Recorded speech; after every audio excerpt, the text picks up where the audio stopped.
the knife from the kitchen. Next you're gonna say you're not the killer, right? Go ahead and say it all you want. What do you think, Hina? Huh? Remember what you were telling me earlier?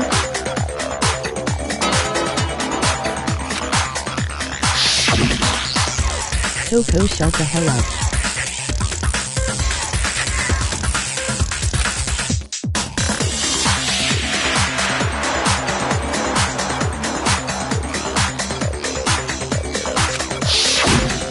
Just to be perfectly clear, the knife disappeared while you were in the dining hall, correct?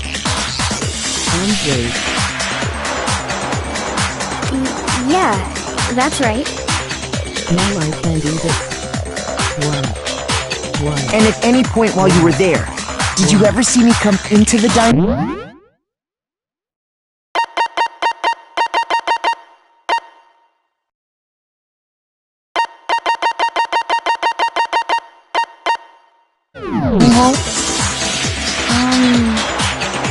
No, I don't think so. You don't think so?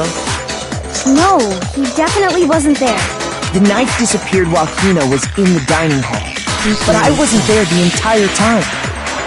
In other words, there's no way I could have taken the knife. Okay, then what about this? What if the idiot swimmer girl and Makoto are in on it together, and lying to protect each other? Idiot swimmer girl? Oh, and more importantly, why would I get involved in something like that? Speaking of which, I'd like to ask the bear, if there is an accomplice, do they also become blackened? So you ask, and so I shall answer. Each murder is allowed to have an accomplice, but only the one who does the killing will get to graduate. So in other words, two people can work together, but one of them has no chance of profiting from it. Then there's no way anyone would work together, right? But what if they did work together, and they just didn't know about the rule? Ugh, good grief! Enough already! No, okay? There are no accomplices in this case! Oops! Did I say that out loud? Anyway, I didn't go to the dining hall, and I didn't take the knife. So I'm not the killer. Okay, so then, who did take the knife? Hina seems the obvious candidate. After all, she just said she was— No way! Sure, but can you— I can. That's right! Sakura was with me the entire time I was drinking my tea. I hate to have to ask, but just to be sure, Sakura's— me. Right.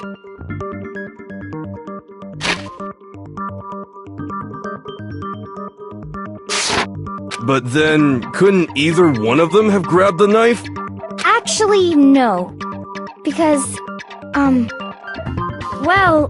Just spit it out already. I stayed in Hina's room last night.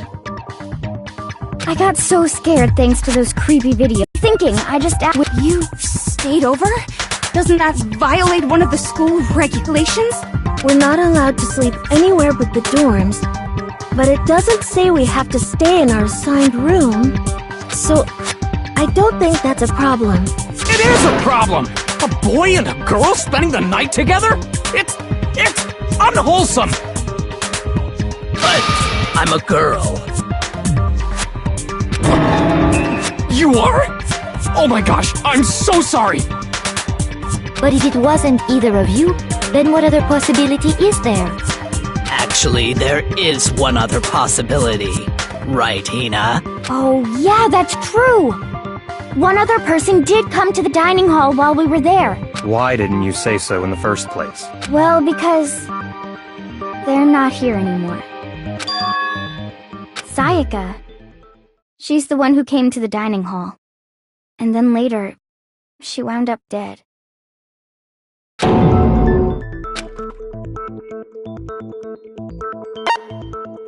I got it! Then, Sayaka is the one who took the knife? That's the only possibility. And thinking back on it, she was acting kind of unusual. When she came into the dining hall, she didn't even look at us. She just went straight to the kitchen.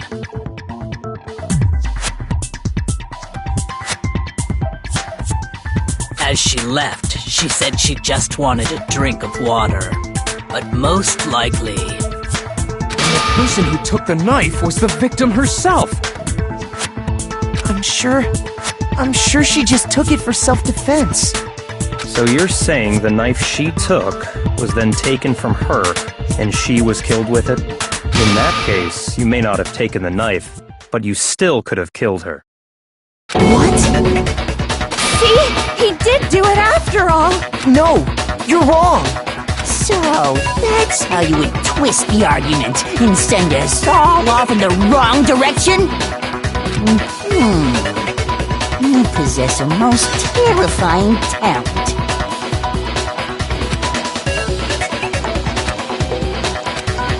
Hold on. It's still too early to decide conclusively that Makoto is the killer, wouldn't you say? Because you see, if the room did belong to the killer, then they did something most bewildering. And until we unravel that little mystery, you simply can't declare that he's the killer. Bewildering? What the hell are you talking about? Something was missing from the scene of the crime that by all rights should have been there. You know what I'm talking about, don't you?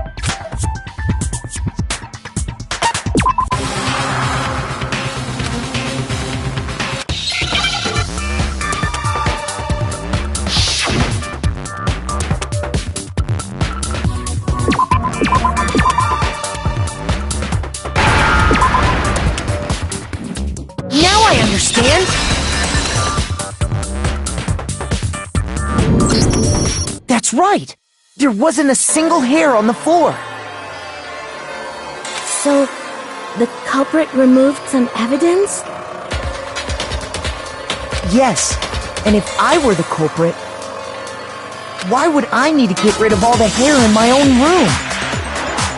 It wouldn't be unusual at all to find my hair at the crime scene if the crime scene is in my room. The reason all the hair was gone was to remove any trace that Sayaka had ever been there. That makes sense, does it not? No. If that were the case, they would have had to do something about the body itself, not... Yes, very true, very true! Okay, then why wasn't there any hair on the ground? The killer got rid of it all, of course, to remove any trace that they had ever been there. Wait, then that means... Precisely. It's simply beyond reason to believe that the room's owner and the killer are one and the same. Then Makoto isn't the culprit? Are you sure we can decide something so important based solely on the absence of some hair? No. There are other reasons that prove why Makoto couldn't have done it. I would like to hear these reasons. Do you remember anything remarkable about the bathroom at the scene? Sayaka was attacked in the main room first, then fled into the bathroom, right? Yeah, then they ran after her, got into the bathroom, and stabbed her. And how did the killer get into the bathroom? Did they have any trouble with it? What do you mean? It's fairly certain that the killer there was clear evidence left behind. Do you remember, Makoto?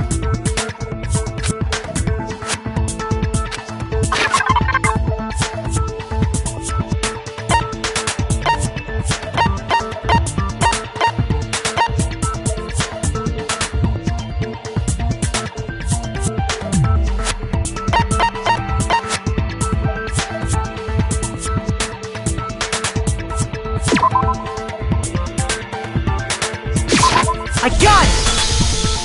Evidence that the killer had trouble getting into the bathroom. You're talking about the doorknob, right? Huh? The doorknob? What doorknob?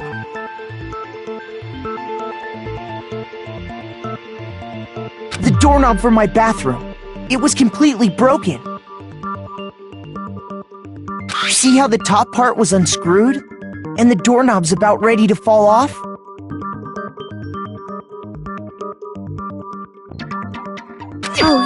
true. But what does it mean? In trying to bypass the lock, they ended up nearly removing the entire doorknob. This is another most bewildering act for the room's owner. So what? You're saying he wouldn't break the door in his own room? But if the only choice you have is to break it, you break it. There's nothing bewildering about it. You still don't see? Okay then, let's take another look at how the incident unfolded. Hopefully that will help you understand.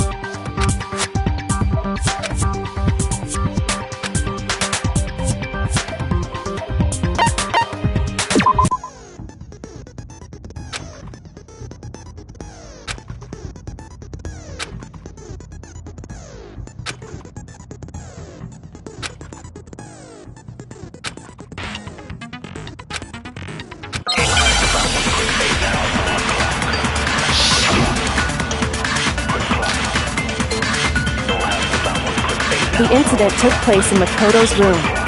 Sayaka was first attacked, she then fled into the bathroom. Then the killer ran after her, and they got into the bathroom. At that point, the killer had to try and bust down the door, because Sayaka had locked it. No, it's wrong!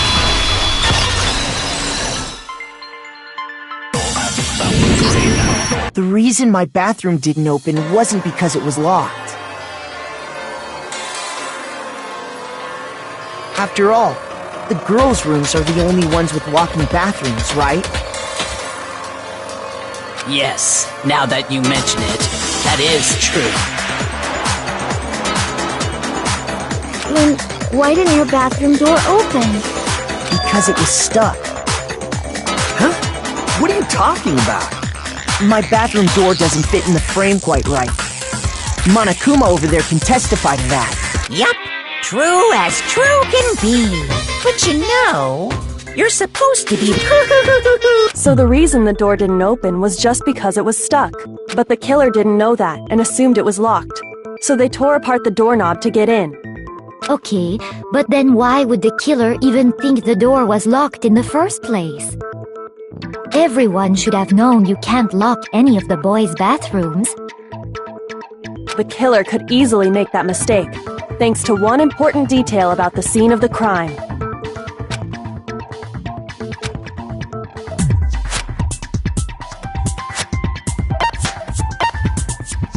I got it! The killer must not have realized that it was my room.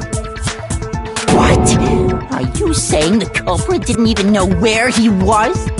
That's inconceivable! And yet, he's absolutely right. Say what? Well, to be more specific, what the killer didn't know was that Makoto and Sayaka had switched rooms. Which is what led to the misunderstanding about the bathroom.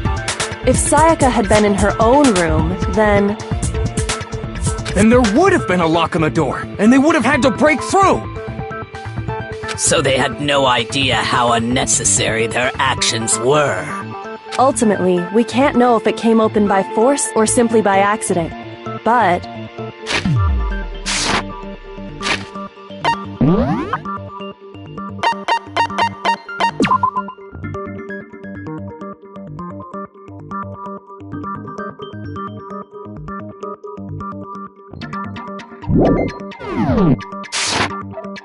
the killer must have been considerably confused, with no idea how they actually got the door opened. Regardless, it was a pointless act. Wasting time trying to break down a door that wasn't locked is... definitely something I wouldn't do, since I would have known exactly why it wasn't opening, right? That is a definite possibility. So the killer would have to be someone who didn't know they'd switched rooms? Then Makoto couldn't have done it. Okay, then who did do it? I'm sorry, but I give up! Quit without saving! But what happens if we can't decide on who we think did it? Well, why don't we just vote right now? Majority rules! Majority rules? You really think that's a good idea? Yeah, our next round seriously needs to do something. For serious. Does no one have any other thoughts or questions? It does not matter how trivial they may seem.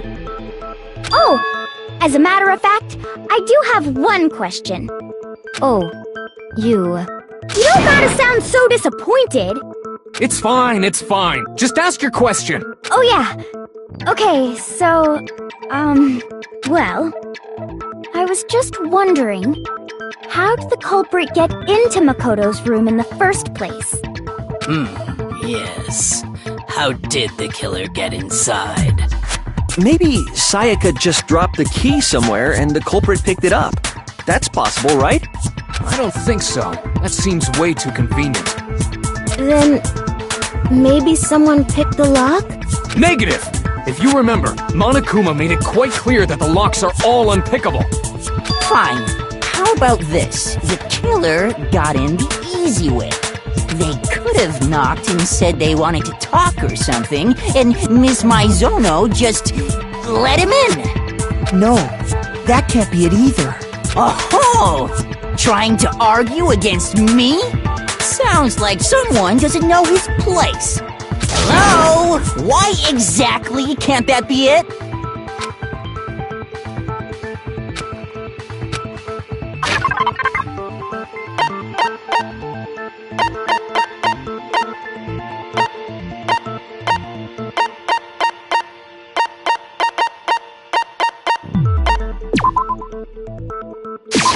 I got it! Because Sayaka was already scared, remember? That's why she asked me to switch rooms in the first place.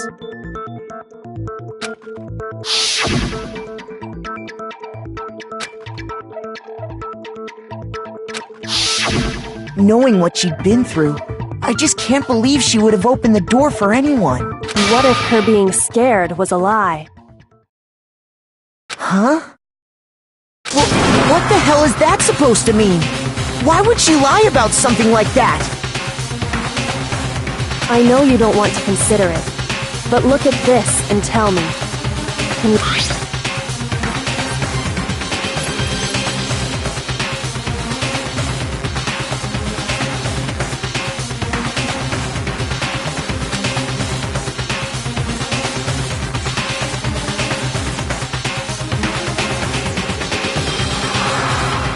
I found a notepad during my search, and I shaded in the top sheet with a pencil.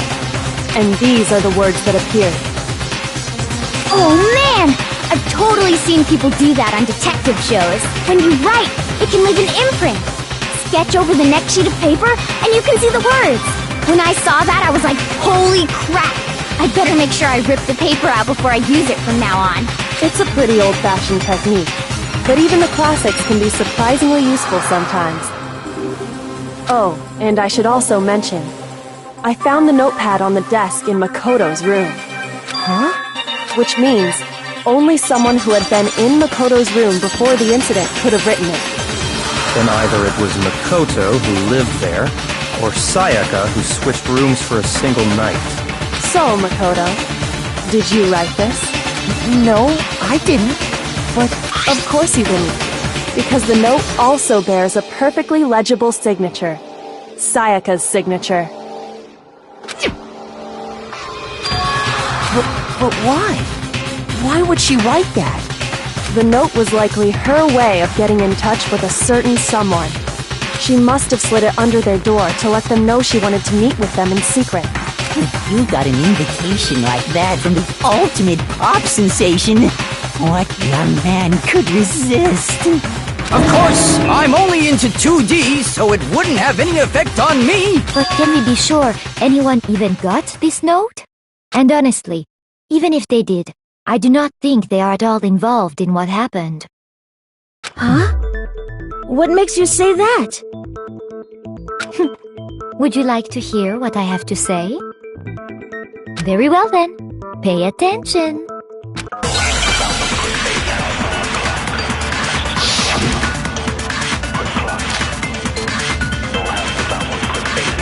Sayaka and Makoto switched rooms, correct? But in the note, the place they were asked to come to, it specifically says, my room. I see. So if someone read that note, Then they would have gone to Sayaka's room. Exactly. The room that Makoto was staying in. No, that's wrong!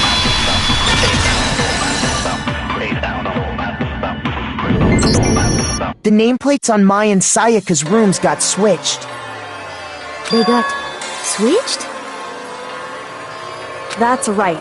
The nameplates got switched, just like the rooms themselves.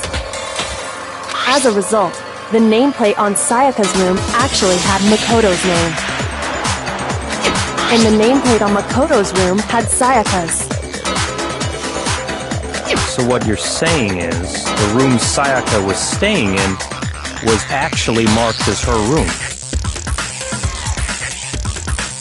Then, if someone did do what the note said, they would end up at Makoto's room where Sayaka was.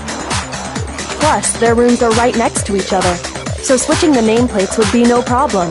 And the one who switched the names was... Well, of course it wasn't you, right, Makoto? Right? Okay, then who did it?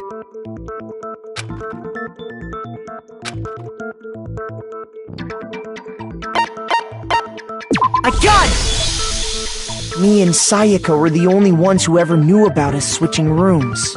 So the only other person besides me who would even know to switch the nameplates was Sayaka. You can also infer as much from her note.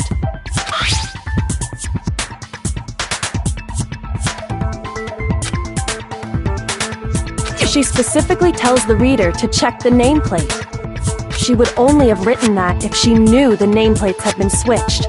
But why would she switch them in the first place? She wanted someone to come to the room she was in, and also hide the fact that it was Makoto's room. What? Inviting someone to your room, but not telling them you'd switched rooms. Why would anyone do that? To understand that, we first need to understand what happened after she invited the person into the room. That's where the answer lies. What happened then was probably whoever she invited over came in and attacked her. We figured it out! We know who did it! Whoever she invited over is the culprit! But we still don't know who it is, you goddamn idiot! Sayaka fought with her killer there in the room, yes? Perhaps the answer to our previous question lies in that initial struggle. Yes, I think you're... Then... we just have to figure out what happened during the... That reminds me. There was a replica sword at the murder scene. Was that perhaps used during the fight? Oh yeah, sword. Sayaka suggested I should hold on to it. I thought it might come in handy if I had to defend myself. It seems pretty likely that the killer used it to break Sayaka's right wrist. How the hell could you possibly know that's what broke her wrist?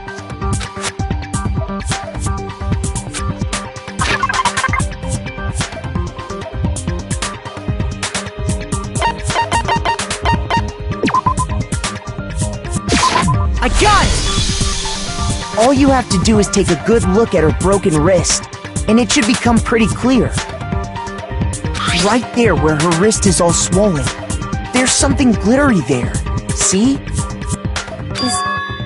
Is that gold? It sure is. Specifically, the gold coating from the replica sword. You barely have to touch that stuff, and it'll stick right to you. And there's some on her wrist because... I got it! Because she got hit with the sword! Right there on her wrist! I see. And so the truth draws ever closer. Alright, then it's about time to solve this mystery.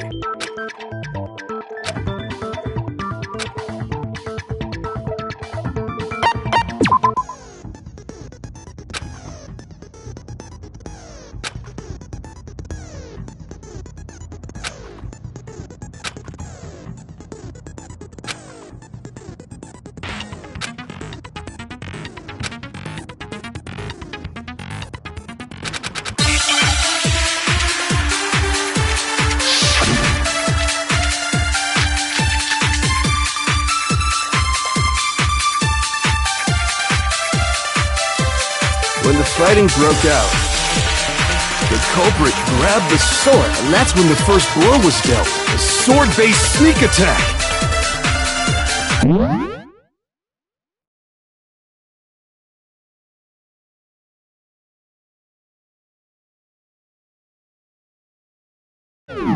That's what broke Miss My. So she grabbed it, but then the culprit and they killed her. And that's exactly what happened.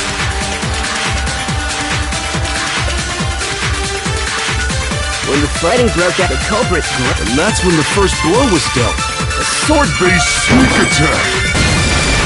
No, that's wrong.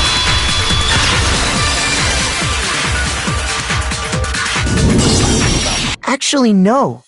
I don't think the fight started with the sword. Why not? Because the sword's sheath had been scratched. See? There's a gash in it. Like someone cut into it with something sharp. Something sharp? You mean like the kitchen knife? Stop jumping ahead! Slow down and explain it so I get what the hell's going on. If the sword was used first, there wouldn't be any explanation for the scratch on the sheath. If you were going to attack with the sword, you'd take it out of the sheath first, right? That's true. With the sheath on, it'd be heavy and bulky and useless as shit. Okay, so how did the sheath get damaged? If they got attacked with the kitchen knife, maybe they grabbed the sword as a defensive impulse. In that situation, there wouldn't be any time to actually unsheath the sword. So you're saying the sword was initially used to defend against an attack from the knife? Which means whoever had the kitchen knife was the one who attacked first. I think I get it! So here's how it all played out. The culprit came in, found the kitchen knife hidden there somewhere, then they took the knife and attacked Sayaka before she knew what was happening. So she grabbed the sword to defend herself, but then the culprit took that from her too. Then, after they broke her wrist with the sword, they took the knife and finished it. Sorry, but I don't think Sayaka used the sword to defend herself. What? How the hell can you not think that? Because she never held the sword at all. There's a certain part of her body that makes this clear.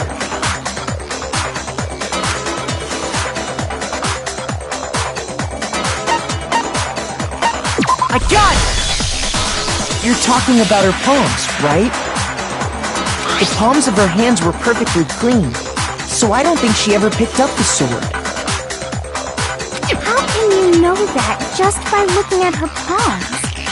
Like I said before, the gold coating on that sword comes right off. All you have to do is touch it. In fact, if you look, you'll notice that a lot of the gold has already come off the handle. It's safe to assume that's because whoever used the sword got some of it on their hands. There's really no way she could have picked it up and come away completely clean. Maybe she washed her hands after she escaped into the bathroom. Sorry, but I don't think so. Why do you say that? Is it because you think I'm ugly? No, that's not it at all.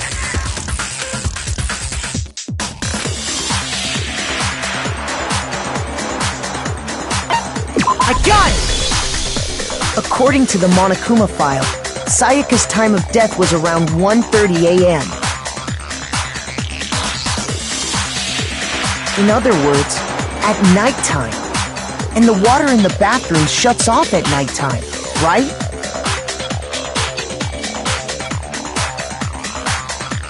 Oh, I didn't know that. Actually, I haven't taken a shower.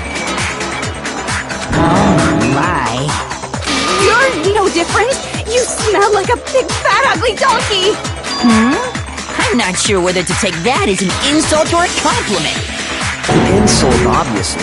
So anyway, if Sayaka never touched the sword, then that means the killer is the only one who used the sword. But hold on, if that's right...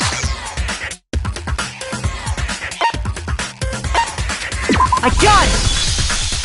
Sayaka? She... But we already said that the attack started with... The person with the knife attacked first, and the sword was used as an impromptu defense.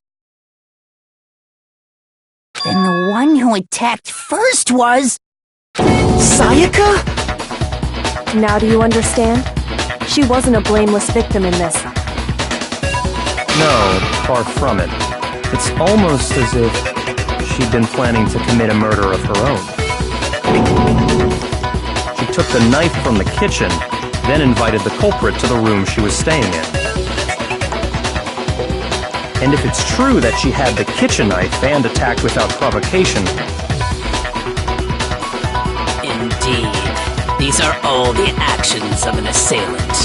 Which brings up another point. Makoto, Sayaka was the one who suggested you two switch rooms, correct? Maybe the reason she wanted to switch rooms was so that she could pin the crime on you.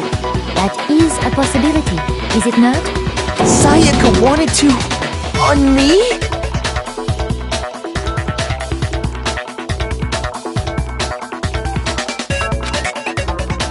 That would also explain why she would switch the nameplates. She wanted to get whoever she had targeted to come to Makoto's room where she was staying. And by committing the murder there, instead of her room, that would implicate Makoto. But for that to work, the target had to be lured out while still keeping the room swap a secret. If the target knew she had switched rooms, they would have become suspicious right away. So all that's why she switched the names? But doesn't that plan seem...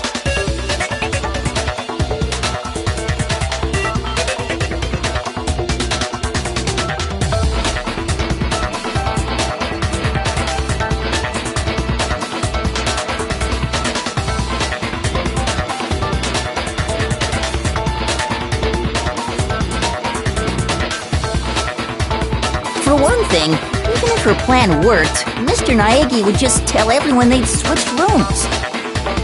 I don't know. I'm not sure our soft-hearted Makoto is capable of that kind of cutthroat behavior.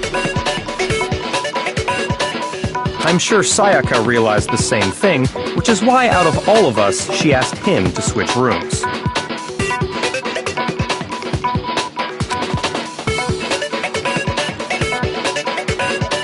Plus, she was the ultimate pop sensation. A totally forgettable kid. Or a national superstar. Who are you more likely to believe? Wait, then you're saying she had this all planned out? Holy shit! But in the end, her plan backfired. She launched her attack with the knife, then found herself under attack in turn. That must be when her wrist got broken, and she was forced to drop the knife. The tables were suddenly turned on her, and she died at the hands of the one she'd planned to murder. Just hold on! That can't be true! Because... Hey! You guys have totally derailed the argument! You're being super boring right now. Come on, hurry up and decide who did it! Wouldn't it be awful if I had to punish you all just because you ran out of time? Oh yeah, we gotta decide who we think did it. Makoto, right now you just need to concentrate on figuring out the answer to this mystery. If we can't uncover who murdered Sayaka, it's over for all of us.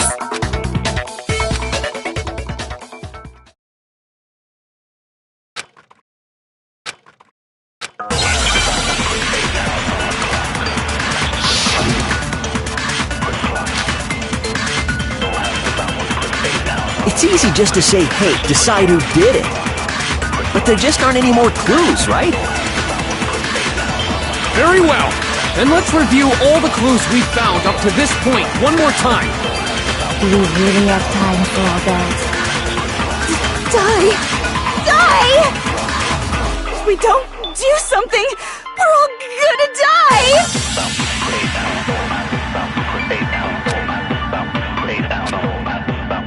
It's easy just to say, hey, decide. But there just aren't any more clues, right? No, it's wrong!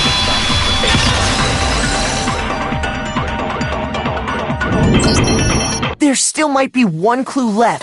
Sayaka's dying message. Dining? Wait, what did you say?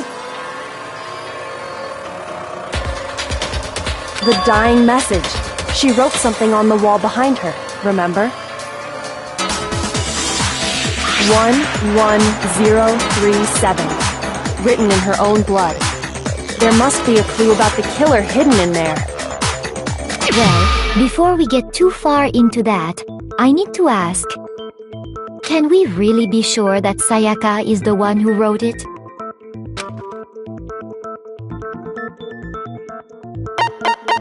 I got it! Her left index finger had blood on it. That could only be because she used that finger to write the message. I see. She broke her right wrist during the fight, so she... Sure. I think we can all agree Sayaka wrote it. But what the heck do those numbers mean?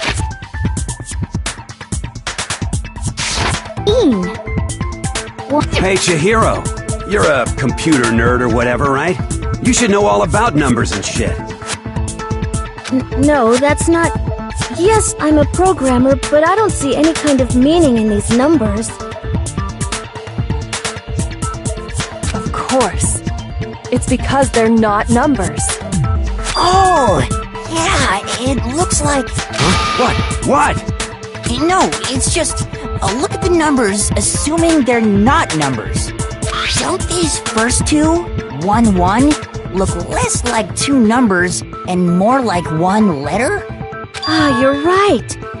The connecting line is barely there, so I assumed it was 1-1, but... Looking at it now, you could also read it as an N. Whoa, you might have finally just said something worth a shit. Our little gray cells are really getting excited now. But even if that really is an N037, doesn't make any more sense than before. Rotate the image 180 degrees.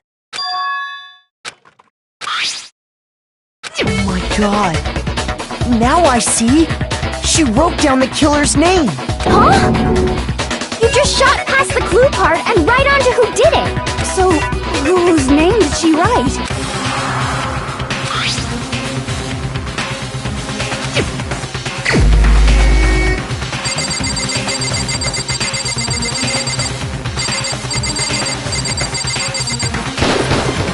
Here's my answer.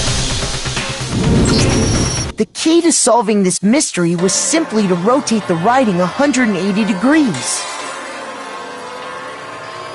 If you turn the message around, it becomes the letters L-E-O-N. L-E-O-N, or more accurately, Leon. What the hell are you talking about? It's just a coincidence. It's just a bunch of random squiggles that happen to look like my name. No, it's not random at all.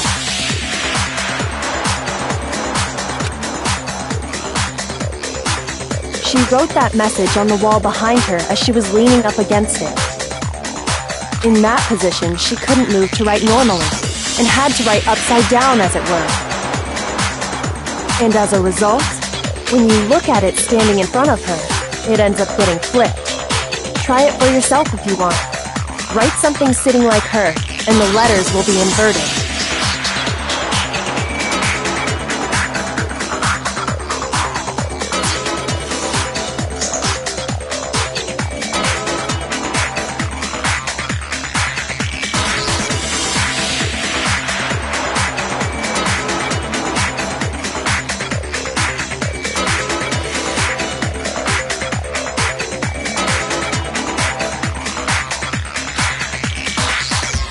That sounds like one hell of a stretch to me.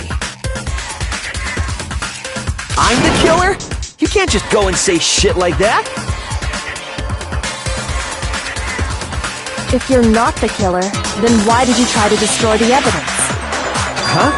You know what I'm talking about, right, Makoto? The evidence Leon tried to get rid of?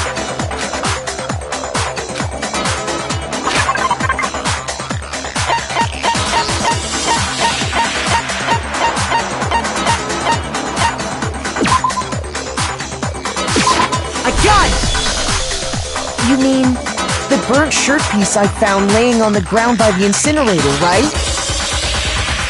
As the killer stabbed Sayaka, they must have gotten some of her blood on them. And to dispose of the shirt covered in the victim's blood, they threw it into the incinerator. But one piece burned off and got left behind. And the killer didn't notice. If they had, they most certainly would have panicked. Isn't that right, Leon? But is one scrap of fabric enough to conclude that Leon is guilty? Yeah, I mean, Leon's not the only one wearing a white button-up. That's right! There are plenty of other people here with shirts like mine. With just that one little charred piece, there's no way you can say for sure who it belongs to. You're right. That alone isn't enough. But there are some other points that may reveal the truth. Are you finally starting to understand? The answers to all the riddles are right here. Yeah, I think so.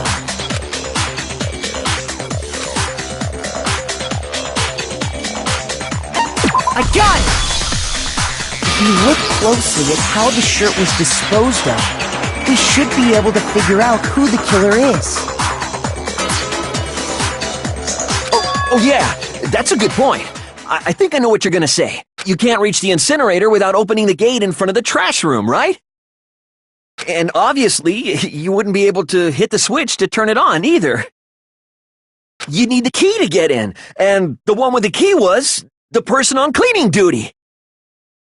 So the killer had to be whoever was in charge of taking care of the trash, right?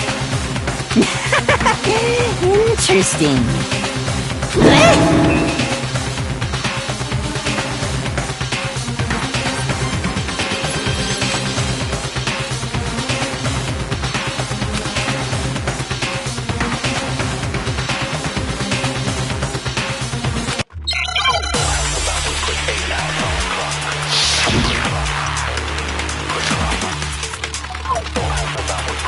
The key to the trash room, whoever was on cleaning duty must have had it, right? So the only one who could get to the incinerator was the person in charge of the trash? And you'd have to get close to the incinerator in order to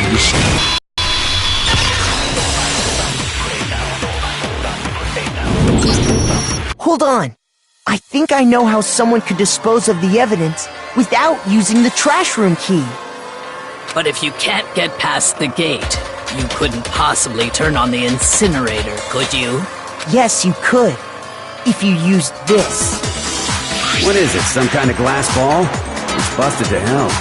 Actually, it was supposed to be a crystal ball, but... But how would you use it? I got it! The killer simply took aim at the incinerator switch and threw the ball through a gap in the gate. All they had to do was hit that switch, and the incinerator would come to life. Someone threw a gap in the gate? Remember what you said before, Hifumi?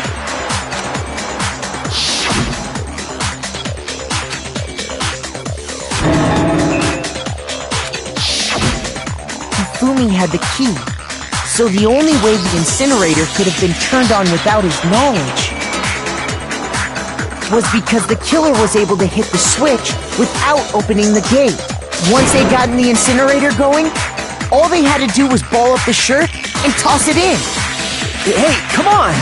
What the hell is this? All you have to do is look at the scene to know that the killer never actually went inside with the shards of broken glass, the incinerator left running, the piece of shirt that escaped the fire. If the killer had been on cleaning duty, the evidence would have been taken care of much more thoroughly. Wait, no, just hold on. But the distance from the gate to the incinerator has to be at least 30 feet, right?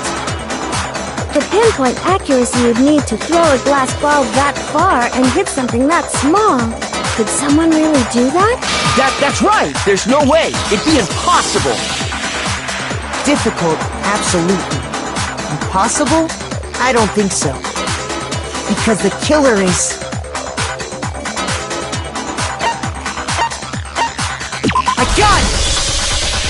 Because the killer is the ultimate baseball star. Isn't that right, Leon? Do you have any idea how stupid you sound right now? A target 30 feet away would surely be little challenge for the ultimate baseball star. You can't be serious. I'm not the killer! These goddamn shipper parades have got it all wrong, I'm telling you! You still won't admit it? Okay then. Makoto, go ahead and review the incident one more time to make his crime perfectly clear. And with that, we can end this. Listen to me! What the hell do you mean, end this? Say what you want, Leon. But all the questions have been answered, and the truth has been revealed. Now here's what happened.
The killer is you! I think I'd better take one more look back at the case from the beginning.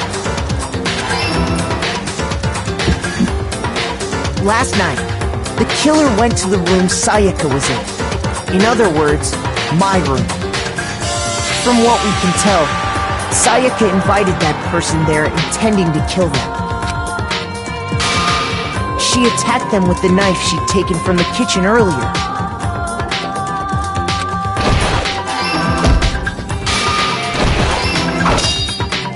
But then something happened that she wasn't prepared for.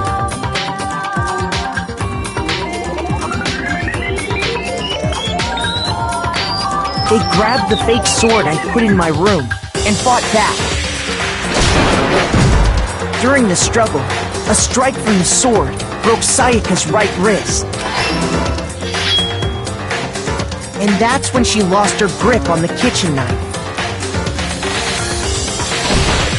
Finding herself cornered, Sayaka panicked and ran into the bathroom.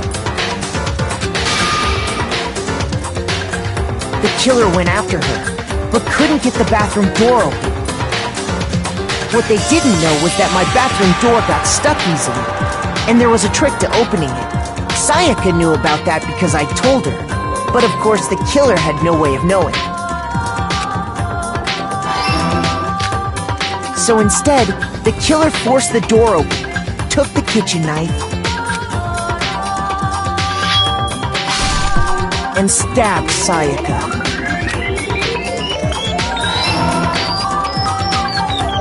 But with what strength she had remaining, Sayaka left a dying message. To keep the killer from noticing, she wrote it on the wall behind her. All her strength was gone. With Sayaka dead, the killer quickly began destroying the evidence. First, they took off their shirt, which was covered in their victim's blood. Then they took the lint roller in my room and cleaned up the entire area. They wanted to make sure they got rid of any trace they'd ever been there.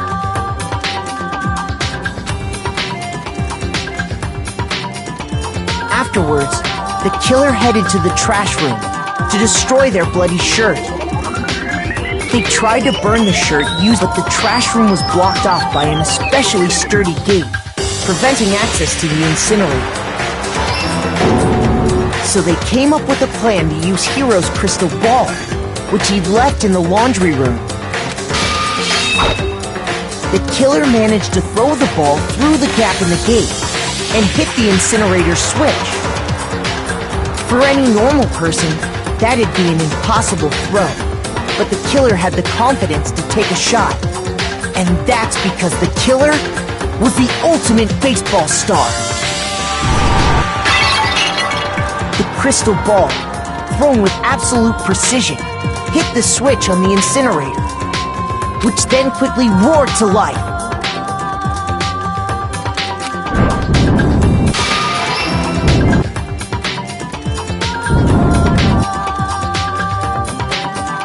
Having destroyed the final piece of evidence, they left the area with, I imagine, a sigh of relief. But there was one thing they missed.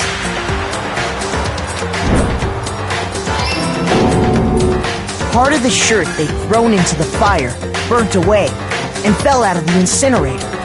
The killer didn't notice this, and so left behind...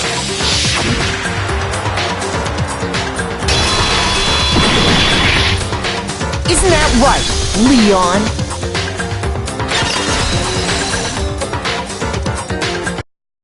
It would appear that Hiro simply forgot his crystal ball in the laundry room. You went there to try and wash the blood out of your shirt, and that's where you saw it, right? Seeing the ball, you thought of a way to take care of everything.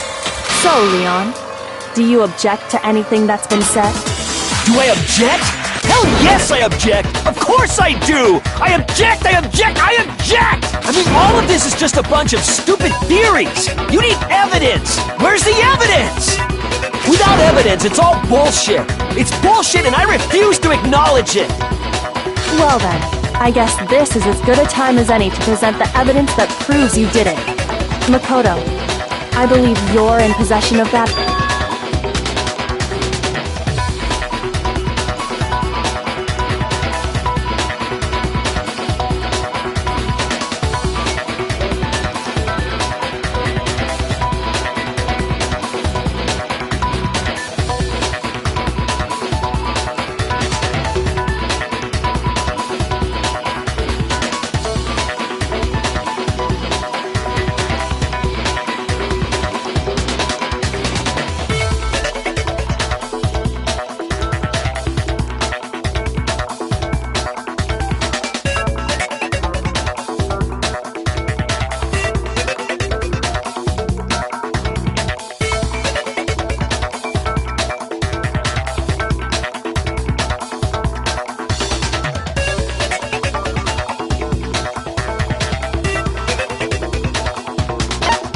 When the killer removed the screws from the doorknob, instead, they must have used something that belonged to them.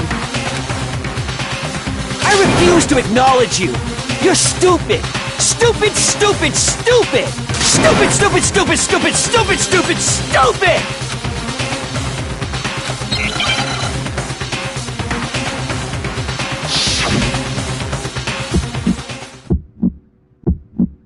Where's your proof?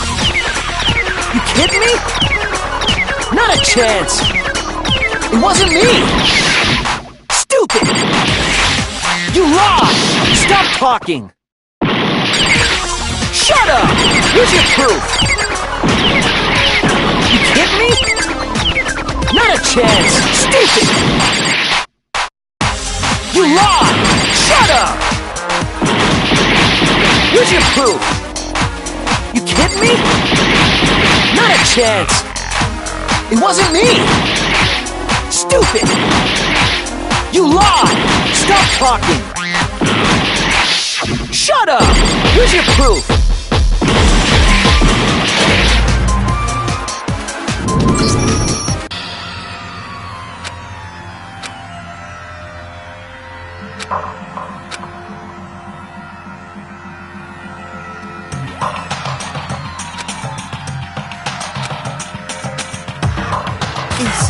Is this real?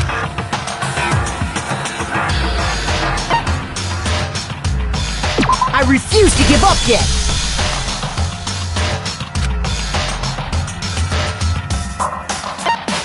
When the killer removed...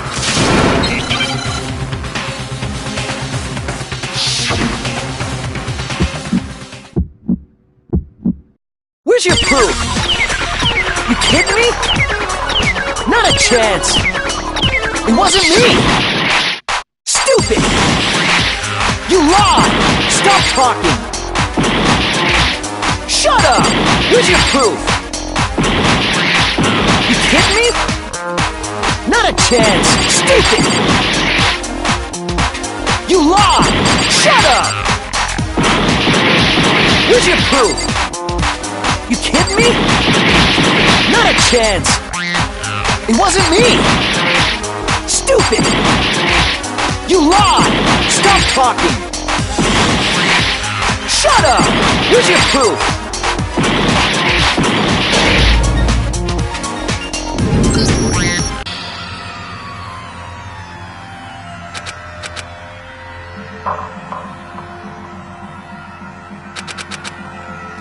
I refuse to give up yet!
When the killer removed the screws from the doorknob, they didn't use anything from your room to do it.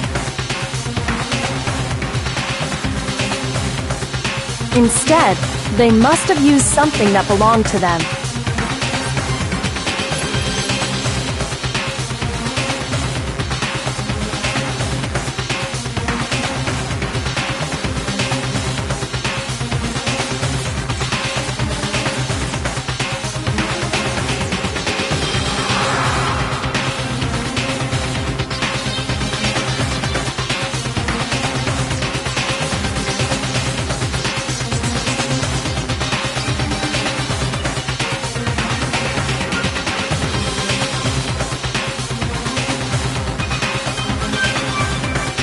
I refuse to acknowledge you! You're stupid! Stupid, stupid, stupid! Stupid, stupid, stupid!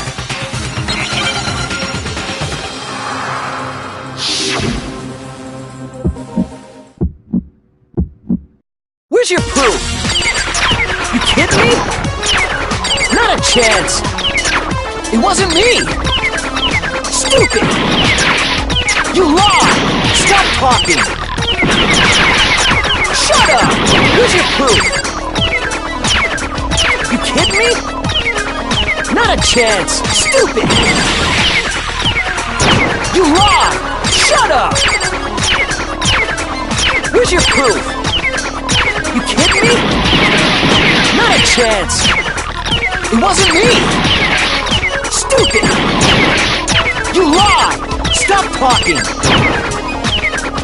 Shut up! Where's your proof? You kidding me? Not a chance! Stupid! You lie! Shut up! Shut up! Stupid! Where's your proof? You kidding me? Not a chance! It wasn't me! Stupid! Where's your proof?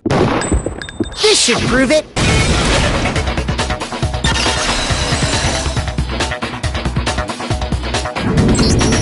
The screws on the bathroom doorknob were removed. I wonder what kind of tool the killer used to remove them. I mean, it had to be a screwdriver, right? Oh yeah, I'm pretty sure the toolkits we got each had one inside. That must be what he used. There aren't any other tools anywhere. But the toolkit in my room had clear. That's because the culprit didn't know it was your room. They thought they were in Sayaka's room. Only the boys got toolkits, so the killer naturally assumed there wouldn't be one in there. Okay, then whose toolkit did the...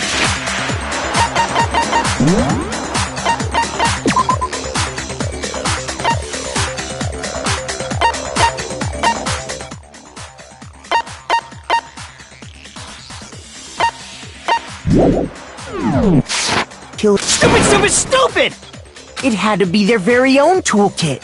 Stupid, stupid, stupid, stupid, stupid! Leon, would you mind showing us your toolkit? If I'm right about this, then the screwdriver will show some evidence of being used. Stupid, stupid, stupid! Huh? And if you say you used it for something else, you'll have to explain exactly when, where, and why. And let me say this right now. I lost it isn't an excuse at this point. Stupid! Stupid!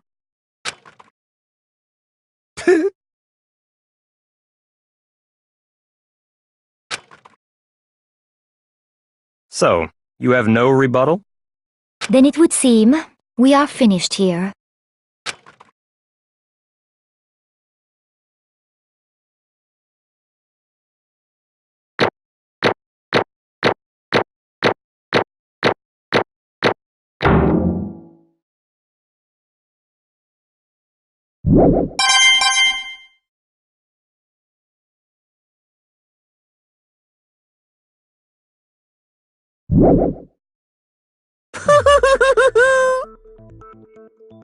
Looks like you've reached your verdict. Then are we ready to cast our votes? You all have a lever in front of you.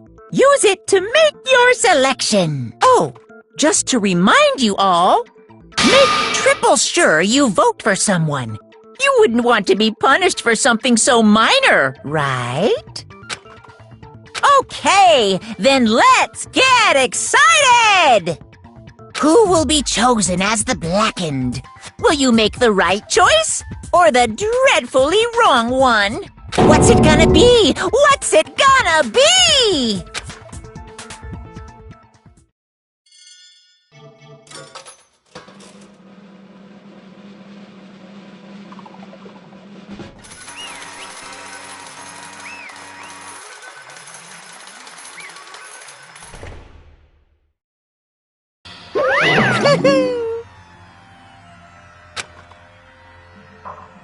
Yahoo!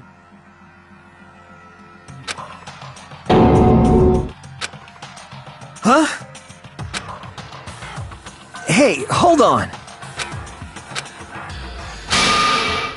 But... You son of a bitch! I didn't have a choice. So, that's why... None of you are any different! I was just... unlucky. That's all. Hey! Come on!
there for me.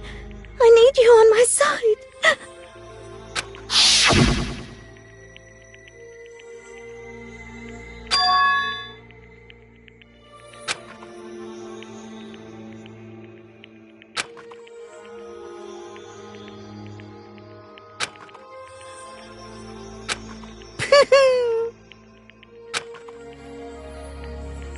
Ba-bum, ba-bum. Phew!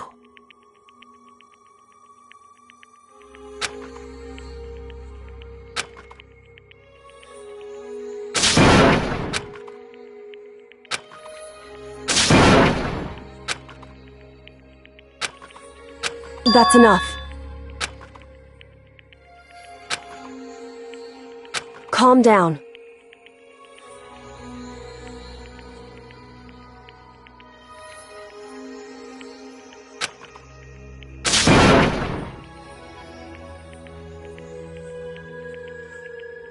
Ba-bum, ba-bum.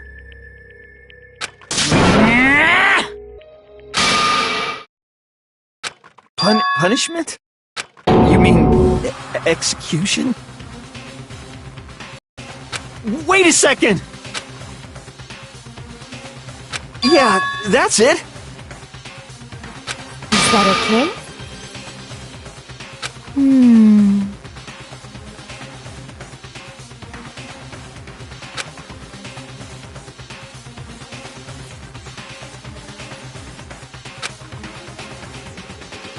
Do you understand?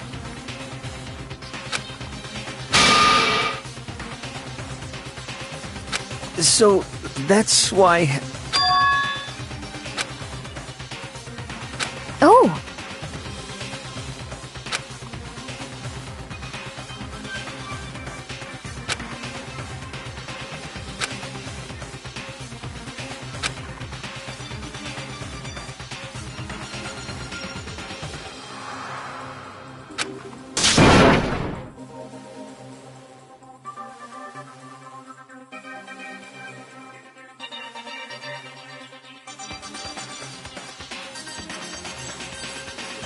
Huh?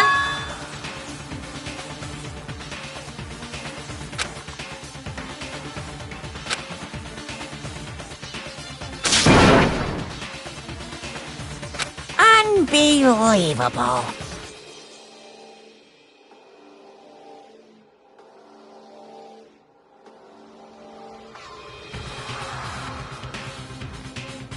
Hey,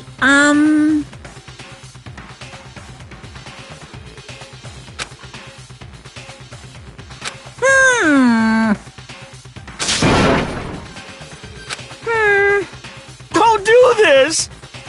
Hey, come on now. Stop, please! Now then, I've prepared a very special punishment. No, no, no, no, no, no! Let's give it everything we've got. It's punishment time! No!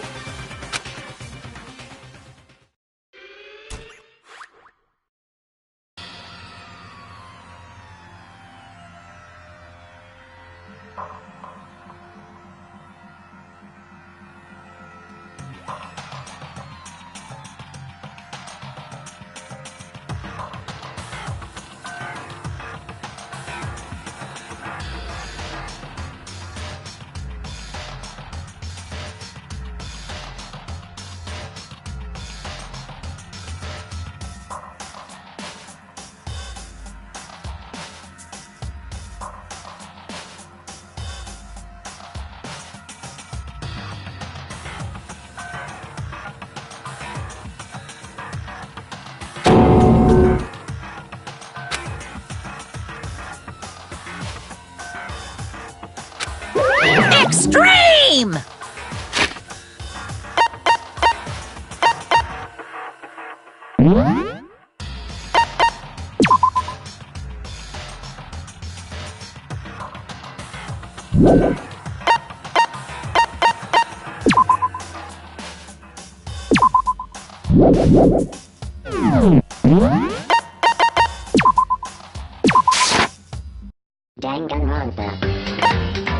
Let's